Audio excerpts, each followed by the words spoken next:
Beijing has been stepping up its efforts to integrate with Hong Kong, which split from Communist China in 1949 following the Civil War. Some of the latest projects include an $18 billion megabridge and the launch of a bullet train connecting the city with the world's largest high-speed rail service. On Monday, Beijing revealed a blueprint for a metropolitan area that would integrate Hong Kong, Macao and 9 cities in mainland China into a huge economic powerhouse.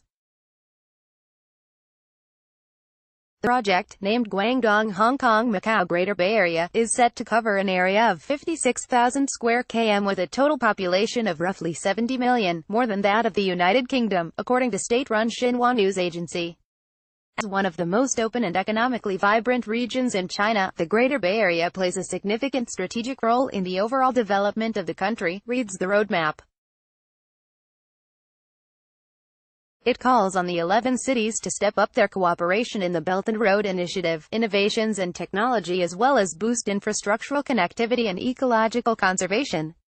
By 2035, the Bay Area is expected to become an innovation-driven cluster formed around the 4 core cities of Guangzhou and Shenzhen, in addition to Hong Kong, the world's biggest offshore yuan center, and Macau, the formerly Portuguese-run port city best known as a local gambling haven. These plans have triggered concerns among lawmakers in Hong Kong, which has enjoyed a high degree of autonomy from Beijing. Read more. Hong Kong GDP growth slows in 4Q18, fuels stimulus expectations as reported by the South China Morning Post. Alvin Young Nakio, who leads the pro-democracy Civic Party, said the drafting process lacked transparency. Hong Kongers, who will be most affected, have never been consulted, he was quoted as saying.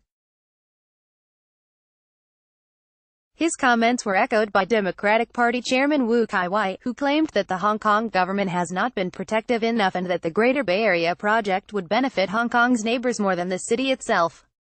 Hong Kong Chief Executive Carrie Lam said, in response, that her government had helped draft the plan and thanked Beijing for placing importance on the views of the Hong Kong government.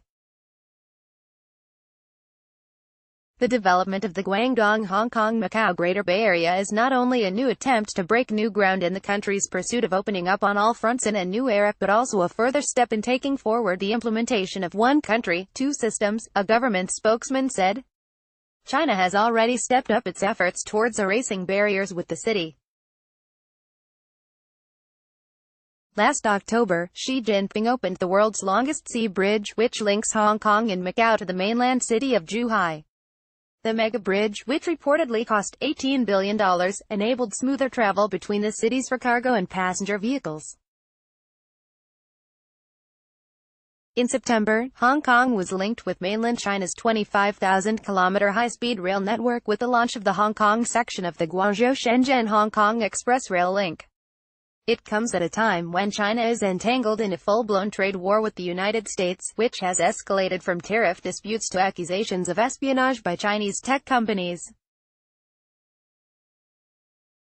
According to the Singapore-based Straits Times, Aisha Lau, KPMG China's managing partner for Hong Kong, noted that Beijing has great hopes for the Bay Area plan, given that the ongoing trade war really highlights the risk of China being isolated in the world. China needs more engines for economic growth. It can no longer rely on exports. It must generate more internal demand.